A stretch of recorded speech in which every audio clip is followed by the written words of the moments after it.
Assalamualaikum warahmatullahi taala wabarakatuh dan selamat sejahtera kepada semua pelajar.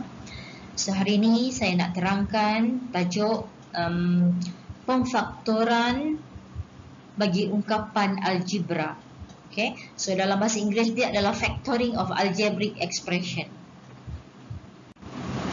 Okay, pemfaktoran, okay, maksudnya kita nak, kalau sebelum ni kita kembangkan ungkapan, tapi yang ini kita nak dia kecilkan dengan masukkan dia ke dalam bracket. Jadi pemfaktoran ni kita nak kenal pasti apakah nilai yang duduk di luar dan apakah nilai yang duduk dalam bracket. Jadi kalau you nampak dekat sini, di sebelah kanan, okay, ada AB tambah AC. Okay, so apa yang kita nak faktorkan dekat sini? Yang kita nak faktorkan adalah di setiap sebutan tu ada nilai yang sama ataupun variable yang sama. Okay, nilai tu kalau nombor maksudnya nilai yang sepunya lah, nilai sepunya. Okay, kalau variable pemboleh ubah maksudnya pemboleh ubah yang sama. Tapi untuk AB tambah AC ni, yang sama untuk sebutan yang pertama dan sebutan yang kedua adalah nilai A. Okay, jadi A ada di dalam sebutan yang pertama dan ada di sebutan yang kedua.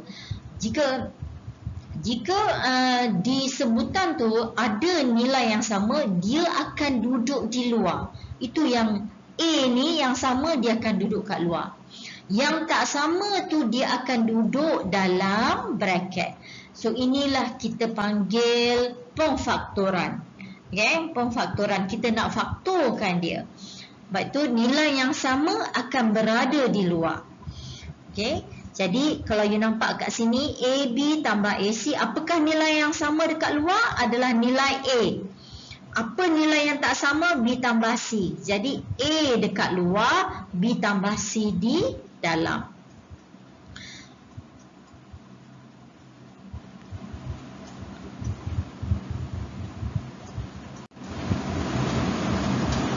Okey. Untuk contoh yang kedua, kita lihat sebelah kanan ada A kuasa 3B tambah A kuasa 2C. Okey, sama dengan, okey, apa yang kita nak letak, apakah variable yang sama dekat luar? Apakah variable yang sama dekat dua sebutan ni? Adalah nilai A. Nilai A. Tapi nilai A dia ada kuasa, satu kuasa 3 dan satu lagi kuasa 2. Jadi A yang mana kita nak letak yang di luar? A kuasa 2 yang kita akan letak, iaitu nilai yang terendah. Nilai tinggi kita tak boleh ambil, kita kena letak nilai yang terendah. Okey, jadi A kuasa 2 dekat luar.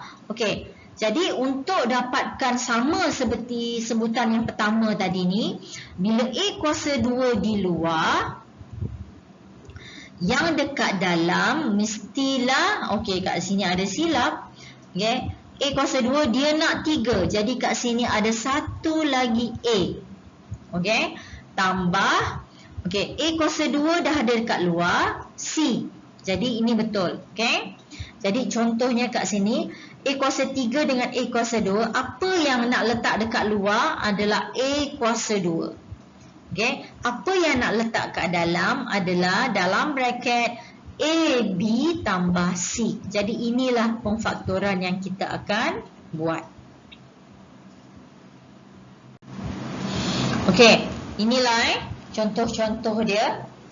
Okey, ini adalah factoring identities, iaitu apabila nilai A kuasa 2 tolak B kuasa 2, okey, mengikut identities dia boleh dipecahkan kepada dua faktor, iaitu A tolak B, A tambah B, dengan syarat A kuasa 2 tolak B kuasa 2. Okey, dan syarat dia mesti negatif, tak boleh positif. Kalau positif dia tak boleh dapat dua faktor macam ni. Jadi contohnya macam ni, X kuasa 2 tolak Y kuasa 2. So dia dapat X tolak Y, X tambah Y. Kalau 2 kuasa 2 tolak X kuasa 2, Okey, jadi 2 tolak X dengan 2 tambah X. Cuba perhatikan betul-betul identities ni.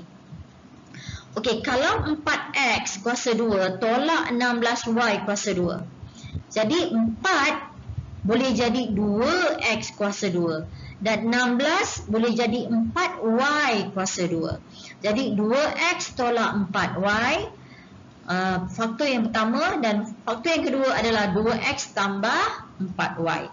So dia hanya terpakai untuk identities yang bentuk dia sebegini dan operasi dia tolak.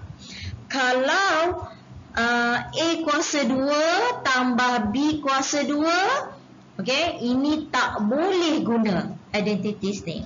Dan satu lagi, kalau A tambah B kuasa 2, ini pun tak boleh guna. Okey, dia hanya boleh guna yang bentuk macam ni sahaja.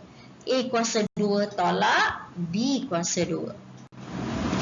Okey, kita lihat contoh yang pertama. Okey, mula-mula kita tengok nombor dulu. 3AB tambah 4AC. 3 dengan 4 ni dia mempunyai nilai sepunya ke tak? So tak ada. So 3 dengan 4 tak boleh masuk. A ada. Okey, sebutan pertama ada A, sebutan kedua ada A. So A akan keluar, duduk kat luar. B, sebutan pertama ada, sebutan kedua tak ada. So B tak boleh duduk kat luar, dia mesti dalam bracket. C pun sama. C dia tak ada dekat sebutan pertama, tapi dia ada sebutan kedua. Jadi dia tak ada dekat dua-dua sebutan, C tak boleh juga. Jadi hanya A sahaja yang duduk kat luar. Jadi apa yang kita akan letak dalam bracket untuk sebutan yang pertama? Okey, disebabkan A dah ada kat luar, A dah ada, so 3 dan B sahaja dekat dalam. Okey, yang sebutan yang kedua, A dah ada dekat luar, so 4 dan C sahaja duduk dekat dalam. Jadi inilah pemfaktoran dia. A dekat luar, 3B tambah 4C dekat dalam. So inilah bentuk pemfaktoran dia. Okey, itu untuk contoh yang pertama. Okey, contoh yang kedua. 3 dan 6. Selalunya saya akan tengok nombor dulu. Okey, ini 3 kali 1, ini 3 kali 2. Okey. Okey, jadi 3 sepunya.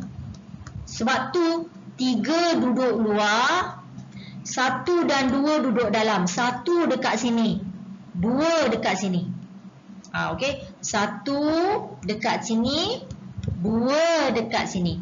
3 ni, yang 3 ni dia dah dekat luar dah. Okey, itu untuk nombor. X pula. X dekat sebutan pertama ada, sebutan kedua tak ada. So X masuk kat dalam. Okey, Y. Y sebutan pertama ada, sebutan kedua ada. So Y dekat luar. Jadi 3Y dekat luar. Okey, X tambah 2 dekat dalam, ataupun 1X tambah 2. Macam tu untuk kita buat pemfaktoran untuk contoh yang kedua. Okey, contoh yang ketiga.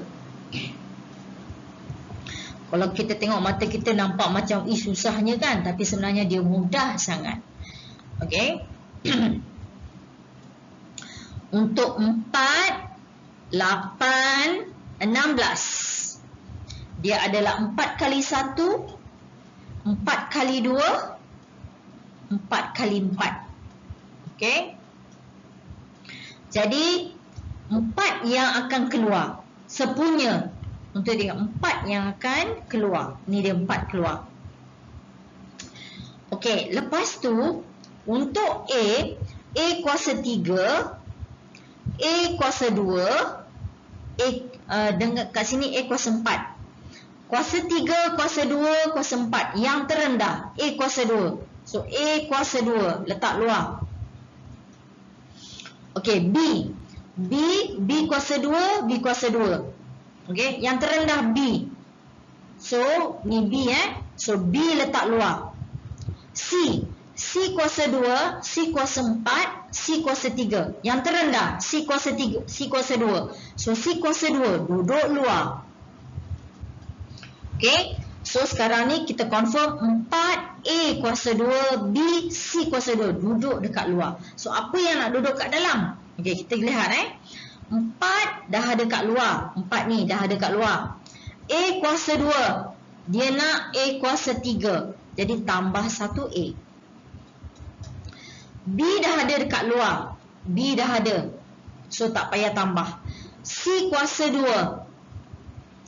C kuasa 2 kat luar, tak payah tambah. Jadi sebutan pertama 1A saja dalam bracket.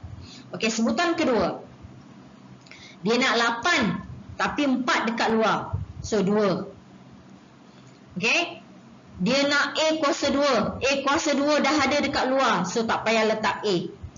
B kuasa 2. Okey, tapi ada B satu je. Tambah lagi 1 B kat dalam. Ni dia. Tambah 1 B. Sebab dia nak B kuasa 2. Ni B kuasa 2. Okey, yang C dia nak C kuasa 4. Tapi dekat luar dia C kuasa 2. Tambah lagi C kuasa 2. Okey, tolak. Sebutan yang ketiga dia nak 16. Tapi kat dalam, kat luar ada 4. So kalikan dengan 4. A kuasa 4. A kuasa 2 dekat luar. So dia nak lagi A kuasa 2. B kuasa 2 dekat luar. Dia nak B kuasa 2 tapi ada B. So kita tambahkan B. C kuasa 3 tapi C kuasa 2 kat luar. Tambah C. Jadi inilah pemfaktoran untuk nilai soalan yang dibagi. Kita dapat faktorkan 4A kuasa 2 B C kuasa 2 dekat luar. Tapi dalam bracket adalah 1A tambah 2B C kuasa 2 tolak 4A kuasa 2 B C. So konsep dia adalah bagi nilai 4, 8 dan 16. Sepunya dia adalah nilai 4 sebab tu 4 dekat luar. A kuasa 3, A kuasa 2, A kuasa 4. Yang terendah A kuasa 2 dekat luar. B kuasa 1 dan B kuasa 2, B dekat luar. C kuasa 2, C kuasa 4 dan C kuasa 3. C kuasa 2 yang dekat luar. Maksudnya yang terendah dekat luar. Okey, saya harap semua pelajar faham.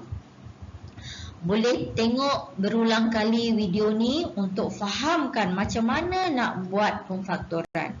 Saya harap semuanya faham pembelajaran saya hari ini. Sekian, terima kasih.